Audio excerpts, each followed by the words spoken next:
Deathwatch Chapter 10 by Breathitt County's one and only Scott Ethan Allen. There were voices in the wind. Off and on all night, Ben had listened to them. The whispering, the faint, dry laughter, the chattering that sometimes sounded insane.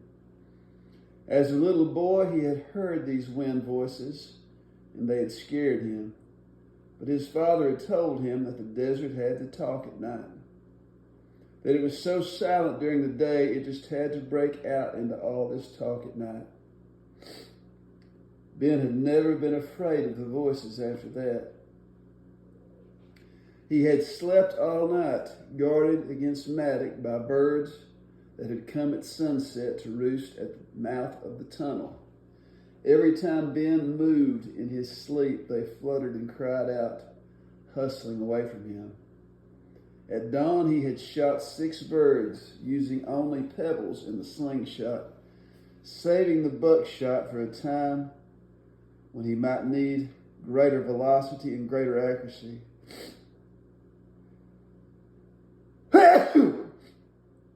He had plucked and cleaned them more efficiently than he had the others, and now they were lying out on a smooth, clean rock, the sun already beginning to cook them. Using water from the puddle, he had cleaned all the wounds he could reach and was pleased to see how fast they were healing. He had inspected the slingshot, examining the rubber tubes carefully to see that they were not beginning to break or wear at any place. His beard was now 6 days old, for he made it a practice not to shave during long trips in the desert. A beard helped protect his face from the sun. When he looked at himself in the surface of the water, his beard was very black and thick and gave him a strange, satanic look. He looked dangerous. Ben had a pleasant sense of well-being as he sat down in the tunnel, out of reach of Maddox's gun, and started practicing with the slingshot. His wounds only hurt when he moved carelessly. His arm only ached a little, and although he was hungry, he was content to wait until the carcasses became more appetizing. He was getting so good with his slingshot that he could hit within an inch of where he aimed at 30 feet. At 15 feet, he was accurate even with a stone. A 9-inch whiptail lizard came into view, and Ben threw a pebble at it to get it moving, and then nailed it on the run at 20 feet. He added it to his cooking birds, and then he stopped for a moment and looked through the peak hole at Maddox. The man had pitched camp at the foot of the butte, getting the jeep in close to the breccia. He had parked facing the butte and had put up the tent behind the jeep. The water cans were in under the awning of the tent, lined up in a neat row in the shade. Maddox was doing something around behind the jeep. Ben could see his shadow moving. As he sat down again and fitted the slingshot back into his hand, he knew that it was foolish to imagine that he was safe just because he had food and water and Maddox could not shoot him. Maddox would change that. He was locked to that man down on the desert. They were chained together. Perhaps a different man would have left the desert by now, sure that Ben could not make it out. But Maddox would not do that. He would stay until he saw that his plan had been worked out to the last detail. Maddox would not leave him here alive.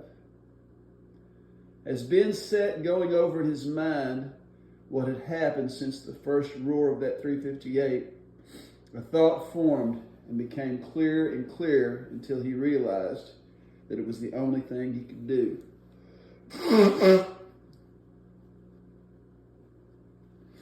The chain between them was hundreds of feet long now, stretching from high on the butte down the steep side across the breccia and the smoother, sandier desert and over to the jeep, locking at last to Maddox. For me to live, Ben thought, that chain must be drawn shorter. It must be drawn link by link until he and I are face to face. And somehow when we do come face to face, he must be as naked as I am. I cannot let Maddox come to me, Ben thought. I cannot let him choose his place and his time and his method of coming. I must either go to him or I must pull him to me. Ben laid aside the slingshot and went over to a hole in the wall. Maddox was walking toward the butte. He had the big gun slung over one shoulder and the coil of tow rope over the other, and was carrying the heavy canvas bag in which Ben kept tools and gear. He's coming to me, Ben thought, coming at his choice of place and time and method. Maddox disappeared from view as he moved in close to the wall of the butte. Ben went on to the end of the tunnel and waited there, not exposing himself. The sound was clear but faint. Listening to it, he could almost see what Maddox was doing down there. In the canvas bag, there was a geological hammer with a flat peen on one end and a long rock-breaking spike on the other. Maddox was down there at the foot of the butte, cutting a stairway up the side of it. The sound ceased for a moment, and then a new sound came up, clear and almost musical. The sound of metal hammering metal. Now he was driving a pitton into the crack in the rock. For a moment, Ben wondered what Maddox was using for a pitton. Then he thought of the long steel pegs he carried in case he had to pitch a tent in stony ground with a high wind. With the rope secured to the tent pegs, driven into the face of the wall, and with handholds and footholds backed out of it, Maddox was starting to climb the butte. Although he knew that Maddox probably could not see him, Ben took no chances as he left the tunnel and went out on the wide ledge. Staying low against the far side, which rose in a smooth wall, he hurried along, noticing as he went how the ledge not only slanted upward, but was narrowing. At last the ledge became so narrow that he could not walk on it, and, a few feet farther on, fared back into the escarpment. The escarpment was a wall of smooth stone, inclined outward. This leaning wall towered above him for more than 50 feet and formed, it appeared, at the top of the butte. About 20 feet beyond where he stood, but above him was another ledge, wide and slanting upward, an easy path to the top of the butte. No force in the world would hold him against that leaning wall long enough to cross those 20 feet to the wide avenue of stone going to the top. Nor was there any way a naked man with no tools could scale the escarpment.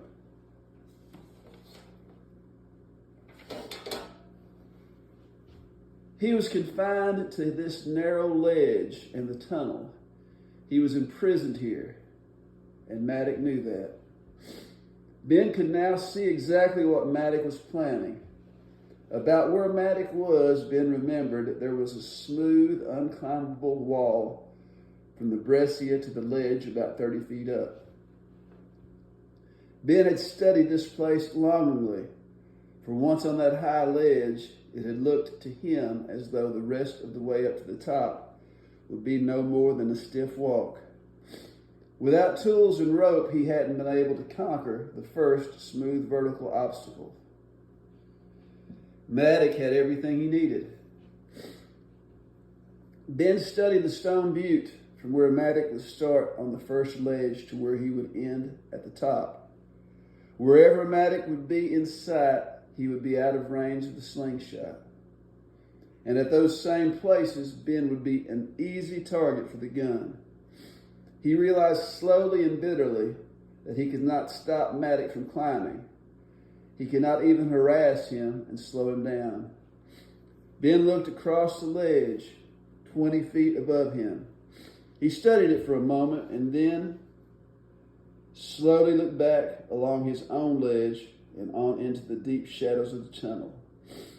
From the wide ledge toward which he was climbing, Maddox could stand or even sit comfortably, his elbows wedged down against his legs for firm support, and shoot him.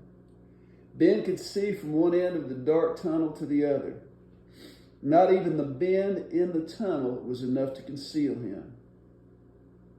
There was no place to hide. Ben went back along the ledge and into the tunnel to where the slingshot lay beside the little pile of stones he had gathered. The sound of the hammer seemed to beat against him as he sat beside the slingshot and idly fitted it into his hand. Ben was listening so intently to the hammer that it was a long time before he realized he had also been hearing the sound above him. It was a hollow, rattling, irritating noise. He ran to the mouth of the tunnel and looked up. The helicopter was like a transparent gold floating in the sky, coming nearer and nearer. He could not make out the markings on it, but he was sure that it was the game and fish chopper on a routine patrol. It was the most beautiful thing Ben had ever seen in his life.